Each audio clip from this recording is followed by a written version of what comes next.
Good afternoon, Madam Vice President-elect. You will be taking your oath pursuant to Section 5, Article 7 of the Constitution as the duly elected Vice President of the Philippines. Please raise your right hand and repeat after me. I, state your name, Sara Duterte, do solemnly swear do solemnly swear that I will faithfully and conscientiously fulfill that I will faithfully and conscientiously fulfill my duties as Vice President of the Philippines, my duties as Vice President of the Philippines, preserve and defend its Constitution, preserve and defend its Constitution, execute its laws, execute its laws, do justice to every man, do justice to every man, and consecrate myself to the service of the nation.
Ladies and gentlemen, the 15th Vice President of the Republic of the Philippines, Vice President-elect Sara Duterte.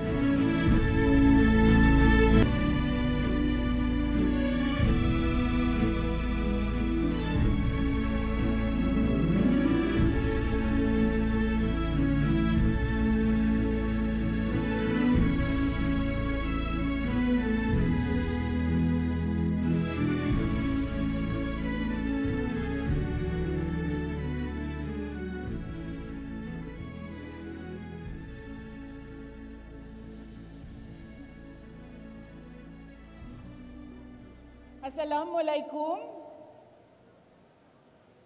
to our foreign guests, sa aking mga kababayan. Magandang hapon po sa inyong lahat. Maayong hapon sa inyong tanan.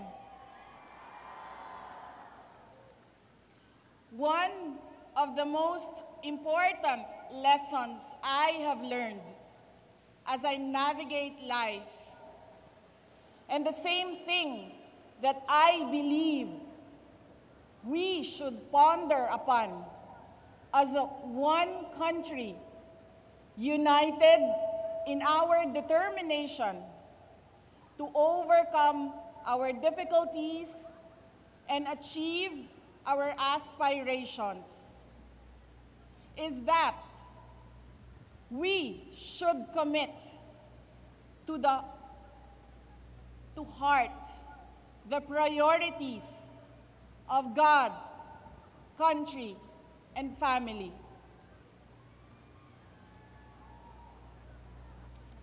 My life is a testament to the power of a God whom we know by many names. My younger self was consumed by a dream to become a doctor. I pursued a pathway that I thought could help me realize that dream. But I was directed toward another way. And now I am a lawyer. When I committed myself to governance and public service, I was also determined to finish 3 consecutive terms as mayor. That will not happen anymore. I am now the Vice President-elect.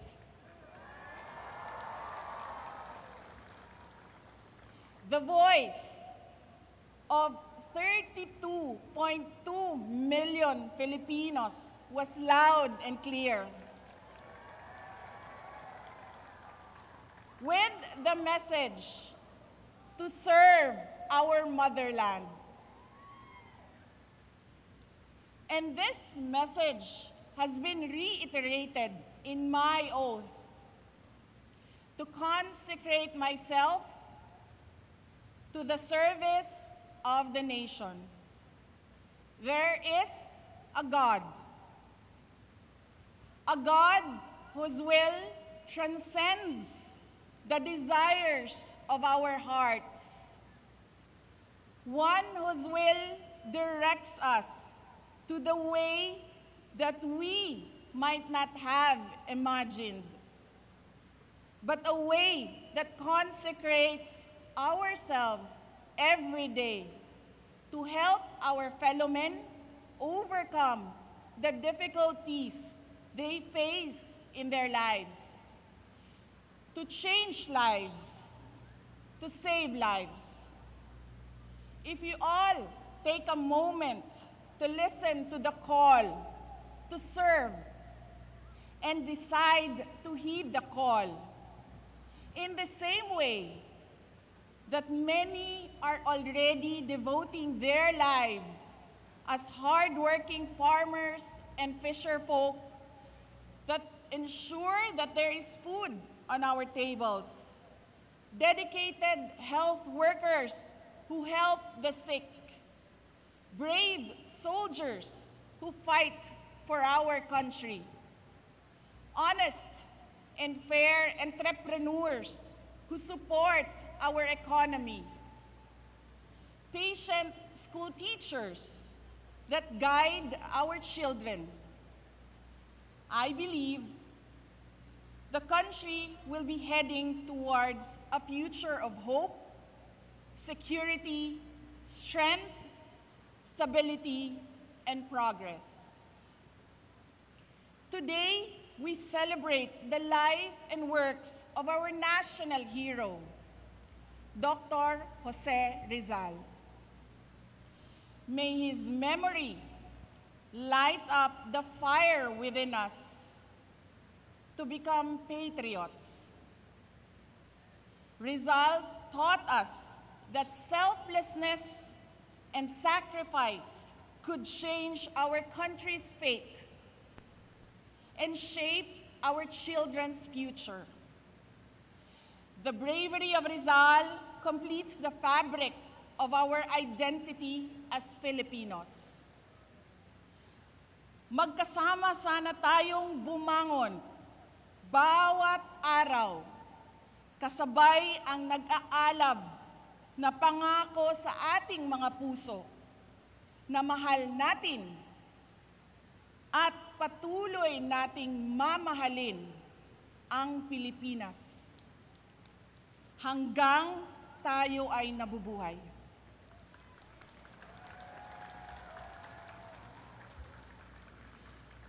Let us show our love for our country by taking care of our families and communities despite the unending challenges that come their way. Today is Father's Day. This is a time for families. But you are here with me Daghang salamat sa inyong pagtambong ug pagkuyog kanako niining adlaw. Happy Father's Day to all the fathers who make sure that another person is given the best of everything. Today, our children are facing a very complex future, one that is rife with conflicts and uncertainties.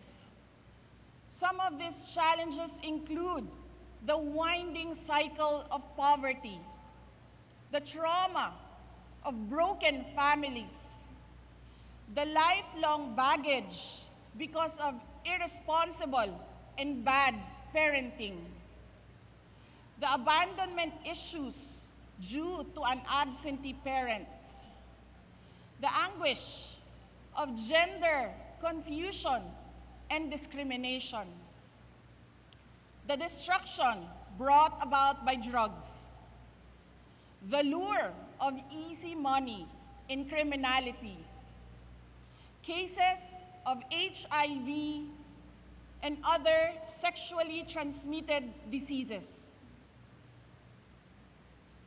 the failure to identify and speak up against different kinds of abuses, the life-altering effects of teenage pregnancy, the detrimental effects of illiteracy, the emotional injury of bullying, unstable mental wellness, recruitment to support terrorism, misinformation in the internet.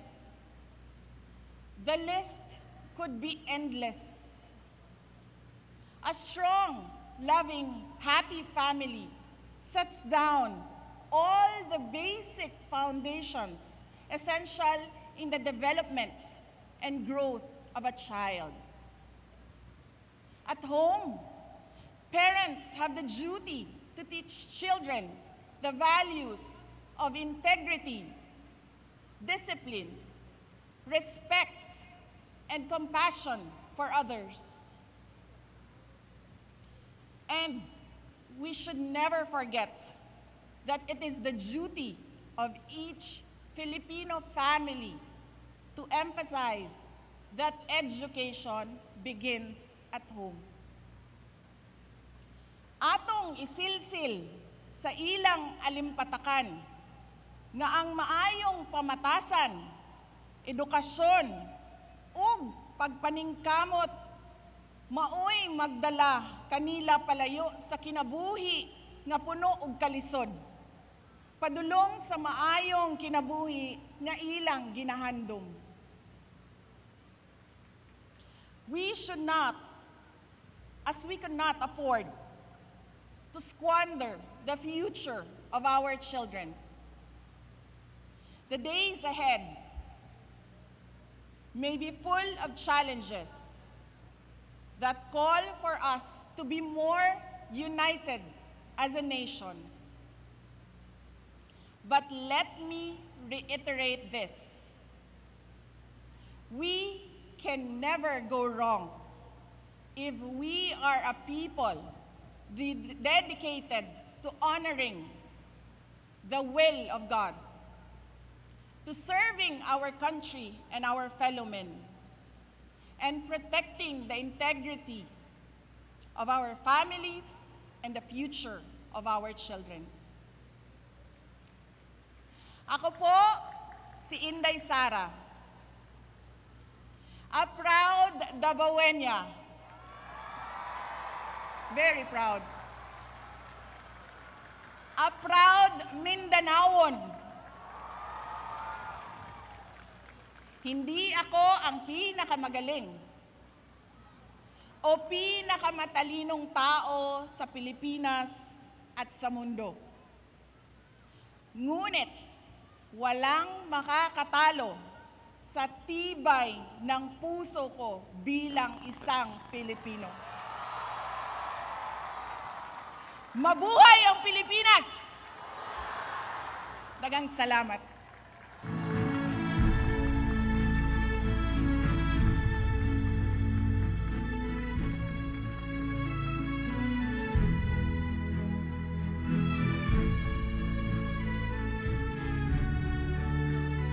Thank you very much, Vice President-elect Sara Zimmerman Duterte, for your message.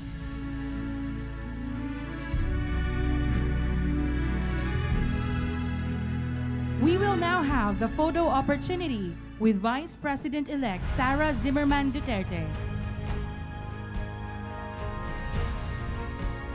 May we request President Rodrigo Roa Duterte, Mrs. Elizabeth Zimmerman Duterte, and Associate Justice Ramon Paul Hernando to join the Vice President-elect.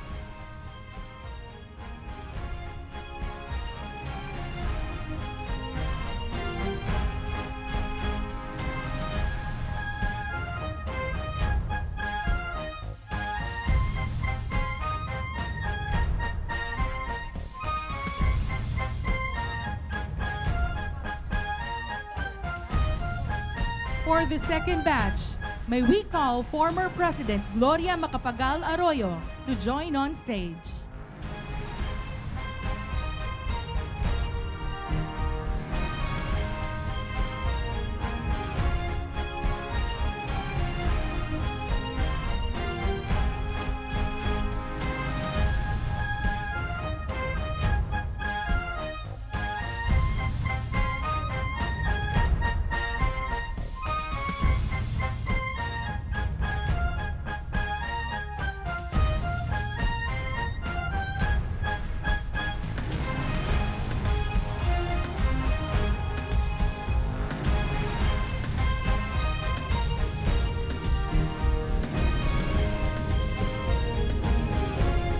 Thank you, Associate Justice Hernando and former President Arroyo.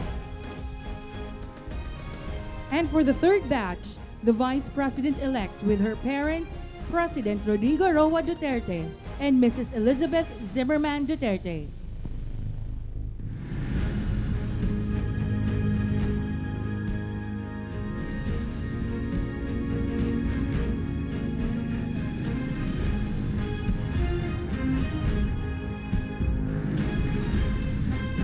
For the fourth batch, may we call on stage the Duterte, Zimmerman, and Carpio family members to join the Vice President-elect and her parents.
Thank you, Mr. President, Mrs. Zimmerman Duterte and family.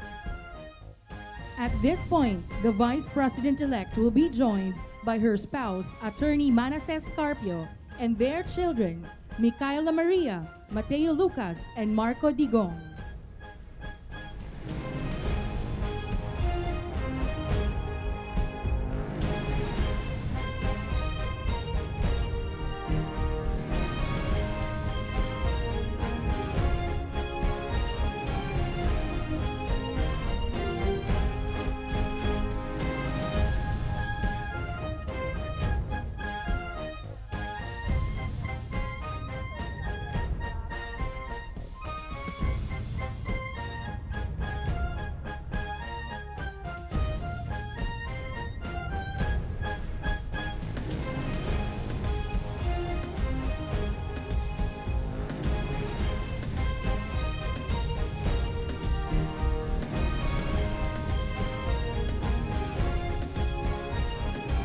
Thank you, Attorney Carbio and children.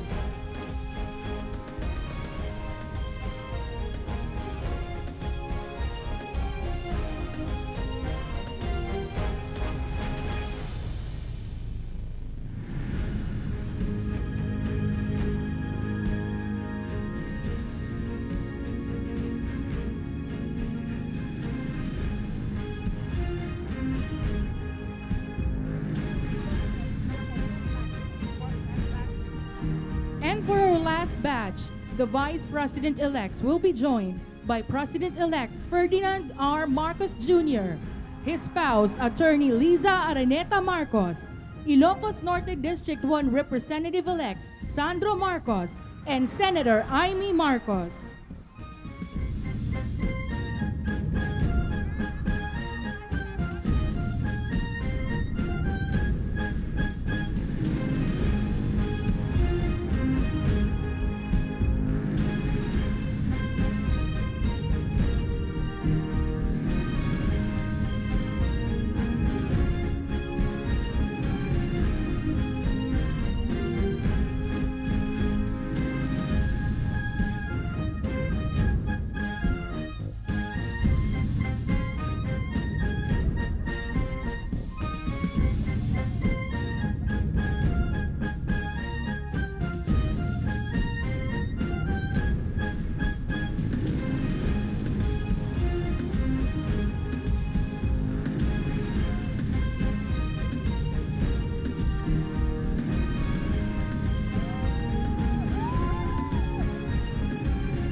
Thank you, President-elect Bongbong Marcos and family. Ladies and gentlemen, that ends the inaugural ceremony. Once again, thank you, Mayor President Rodrigo Roa Duterte, for your presence in this momentous event. Thank you and congratulations, Vice President-elect Sara Zimmerman Duterte. And to all of you, daghang salamat.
To those who wish to have a photo with Vice President-elect Sara Zimmerman Duterte, kindly proceed to the Quezon Park.